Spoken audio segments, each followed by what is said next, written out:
நான் போன பொதுக்குழுவில் சொன்னதை தான் இங்கே நான் திரும்பவும் சொல்கிறேன். இயற்கையும் இறைவனும் நம் தமிழக சொந்தங்களின் வடிவில் மாபெரும் மக்கள் சக்தியை நம்ம கூடவே நிற்கும் போது எம் மக்களுக்கான அரசியலை தடுப்பவர் எவர்?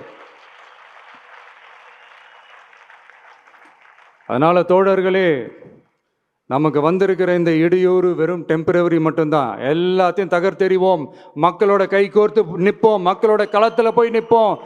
நம்ம பயணத்தில் தடம் மாறவே மாட்டோம். இப்பவும் சொல்றேன், 2026ல் 2 பேருக்கு நடுவில் தான் போட்டியே. ஒன்று, இன்னொன்று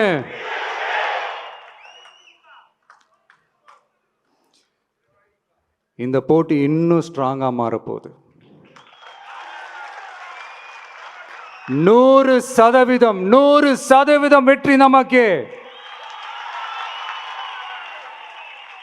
வாகை சூடுவோம், வரலாறு படைப்போம், கான்பிடென்டா இருங்க, நல்லதே நடக்கும், வெற்றி நிச்சயம். மீண்டும் சந்திக்கும் வரை நன்றி, வணக்கம்.